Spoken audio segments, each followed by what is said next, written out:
رات کی تاریکی میں اس کی گرم سانس، اس مخلوق کی گرم سانس میرے منہ کے اتنے قریب آ چکی تھی کہ میرے پورے وجود پہ محسوس ہو رہی تھی۔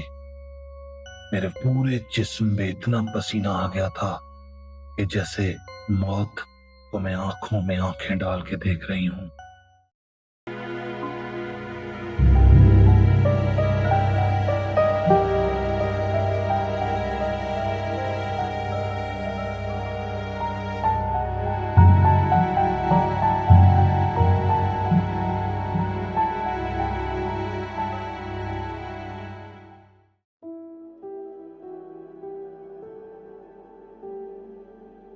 دوستو، آج کی کہانی زینب میاں والی سے بھیجتی ہیں، اور آج کی کہانی وہ اپنی دادی کی بچپن کی سناتی ہیں، جس میں ان کے ساتھ ایک ایسا واقعہ پیش آیا جس کو جب وہ آج بھی یاد کرتی ہیں تو ان کے رونگٹے کھڑے ہو جاتے ہیں اور ان کا جسم ٹھنڈا پڑ جاتا ہے۔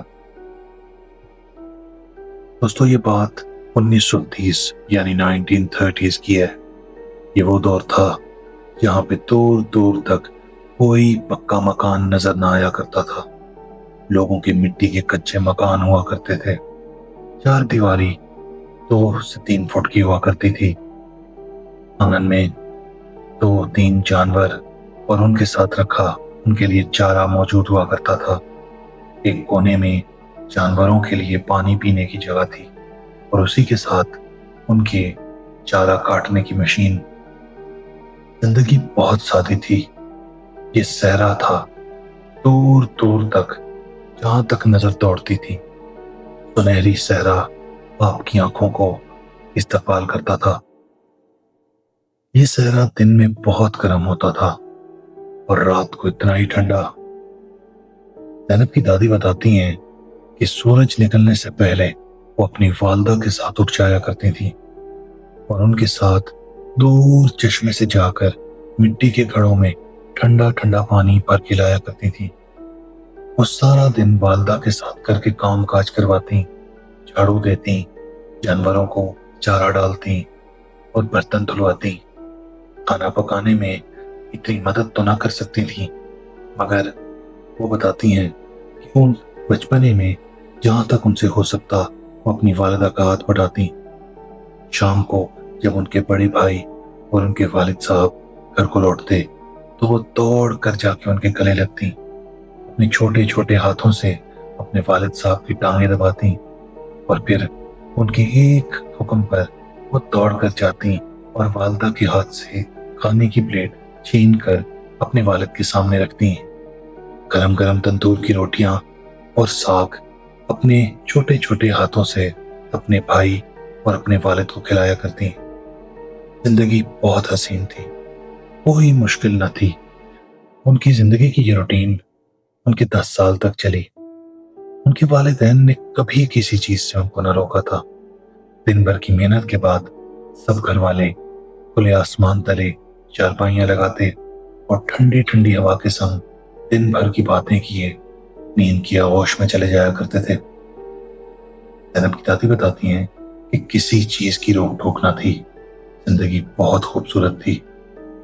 لیکن وہ جیسے ہی تھوڑی بڑی ہوئی، یعنی 12 سال کی ہوئی، ان کے والد صاحب نے ان کو ایک دن اپنے پاس بلایا اور کہنے لگے کہ بیٹا، تمہیں معلوم ہے کہ ہم ہر مہینے کی 28ویں تاریخ کو یعنی 28 کو باہر صحن میں کیوں نہیں سوتے؟ جتنی ہی مرضی گرمی ہو ہم باہر نہیں جاتے، ہم دروازوں کو بند کر لیتے ہیں، ہم اندر سے کنڈیاں لگا لیتے ہیں، ہم جانوروں کو ان کے چھوٹے سے کمرے میں بند کر کے باہر اور اندر دونوں سے کنڈی لگا دیتے ہیں۔ باہر، گھر کے باہر جہاں پر ان کی سائیکل موجود ہوتی ہے اس کو بھی وہ گھر کے اندر لے آیا کرتے تھے۔ گھر سے باہر پڑی تمام اشیاء کو وہ اندر لے جاتے تھے۔ ان کی دادی پوچھتی ہیں، مجھے کچھ سمجھ نہ آیا، یہ زندگی میں اتنا عام ہو چکا تھا کہ کبھی میں نے نوٹس ہی نہ کیا تھا کہ ایسا بھی کچھ ہوتا ہے ہماری زندگی میں۔ ان کے والد صاحب بتانے لگے کہ بیٹا، جو میں اب تمہیں بات بتانے لگا ہوں یہ ساری زندگی اپنے سنگ رکھنا، اور اگر میں مر جاؤں تو اپنی اولاد تک پہنچانا۔ جس علاقے میں ہم رہتے ہیں یہاں پر ایک ایسی مخلوق رہتی ہے جو ہر مہینے کی 28ویں تاریخ کو ہمارے علاقے میں آ کر پانی پیتی ہے، اور پانی پینے کے ساتھ جو جانور اور بچہ باہر نظر آتا ہے اس کو اٹھا کے اپنے ساتھ لے جاتی ہے، اور اس کے بعد وہ کبھی نہیں ملتا۔ زینب کی دادی کہتی ہیں میں شروع میں تو اس بات سے بہت زیادہ ڈری۔ میں نے چھپ چھپ کر مہینے کی ہر 28ویں کو کھڑکیوں سے باہر دیکھنا شروع کیا۔ 3-4 مہینے گزر گئے، کبھی کچھ بھی نہ ہوا۔ صبح کو اٹھتے تو گھڑے بھی اسی طرح پڑے ہوتے، جو چارہ باہر چھوڑ کر جاتے تھے وہ بھی اسی طرح پڑا ہوتا، نہ کوئی کنڈی ہلی ہوتی، نہ کوئی تالا ٹوٹا ہوتا، زندگی معمول کے مطابق تھی۔ تو وہ کہتی ہیں ایک دن مجھے ایک صدارت سوچی۔ ان کے گھر کے ایک کونے میں ایک ہینڈ پمپ تھا۔ ہینڈ پمپ ایک ایسا پمپ ہوتا ہے جس سے زیر زمین پانی ہاتھ کے ذریعے باہر نکالا جا سکتا ہے، جو پینے اور ہاتھ منہ دھونے کے کام آتا ہے۔ وہ کہتی ہیں اس کے پیچھے مکان ایسی جگہ پر بنا ہوا تھا کہ جہاں کچھ نہ کچھ چھپایا جا سکے۔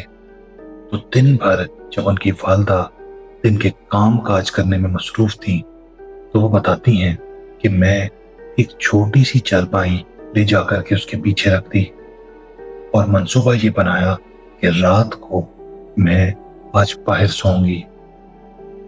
بالآخر پورے مہینے کی محنت کے بعد 28ویں تاریخ آ گئی۔ زینب کی دادی بتاتی ہیں کہ جب رات کو بالکل سناٹا چھا گیا، ان کے والدین گہری نیند سو گئے، اس وقت انہوں نے اپنی گھر سے باہر جانے کا فیصلہ کیا۔ دبے پاؤں چلتے چلتے انہوں نے جا کر کے کنڈی کھولی، اور کنڈی کھولنے کے بعد دبے پاؤں چلتے چلتے چارپائی کو سیدھا کیا اور اس ہینڈ پمپ کے ساتھ لیٹ گئیں۔ زینب کی دادی بتاتی ہیں کہ میں کئی دیر تک تجسس کے ساتھ یعنی کیوریوسٹی کے ساتھ دیکھتی رہی کہ کیا ایسی مخلوق ہے جس سے پورا گاؤں ڈر جاتا ہے، پورا گاؤں خوف و ہراس کی لہر میں آ جاتا ہے۔ بہت دیر گزر گئی، کچھ بھی نہ ہوا۔ آواز آ رہی تھی تو دور دراز کسی گیدڑ کی آواز آتی تھی تو کسی چینگر کی اپنی رات کی تاریکی میں آواز نکالتے ہوئے۔ کیونکہ وہ صحرا تھا اس لیے اکثر لوگوں کے پاس مال مویشی اونٹ تھے۔ آس پاس گھروں میں نظر دوڑائی تو کچھ اونٹ باہر بندھے نظر آئے۔ نیند اب ان کی آنکھوں میں بھر چکی تھی۔ وہ کہتی ہے مجھے نہیں پتا چلا میں کس وقت سو گئی۔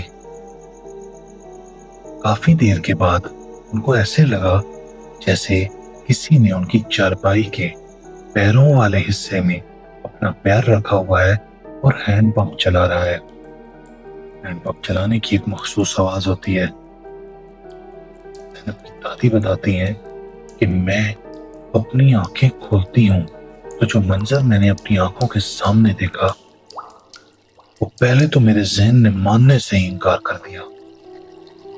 میں دیکھتی ہوں کہ ایک اونٹ یعنی کہ کیمل اپنا ایک پیر انسانوں کی طرح میری چارپائی کے اوپر رکھے ہوئے ہے، اور دوسرے پیر سے وہ ہینڈ پمپ ہاتھ سے چلاتے ہوئے اسے پانی پی رہا ہے۔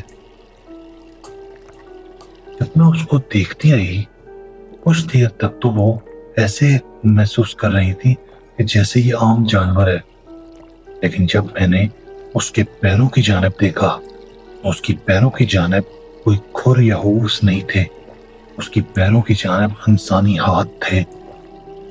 ابھی اونٹ میری جانب دیکھنے لگا اور کسی انسانوں کی طرح مسکرانے لگا، اور میری جانب دیکھتے دیکھتے اس کی گردن میرے منہ کے اتنے قریب آ گئی کہ صرف اس کی گرم گرم سانس میرے منہ پہ پڑ رہی تھی۔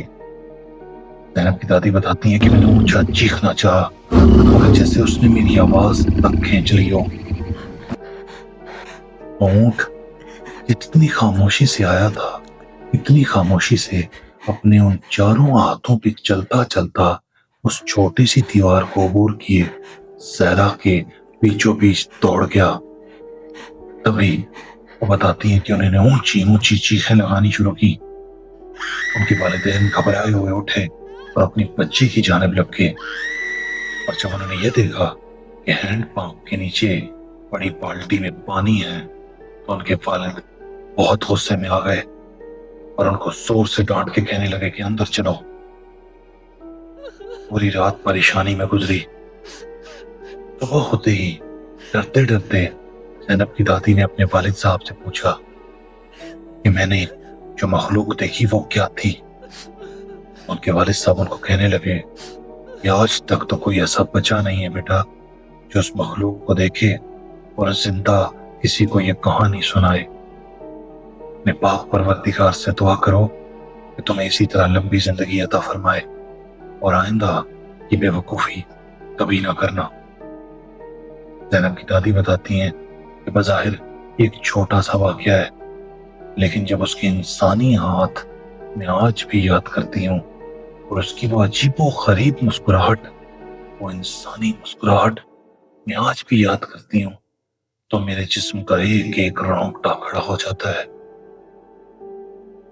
دوستو، آج کی کہانی اگر پسند آئی ہو تو لائک، سبسکرائب اور زیادہ سے زیادہ شیئر کیجیے گا۔ بیل آئیکن ضرور دبائیے گا تاکہ ہر کہانی سب سے پہلے آپ کے ڈر کو دستک دے۔ ہمیشہ کی طرح اپنا بہت خیال رکھیے گا۔ خدا حافظ۔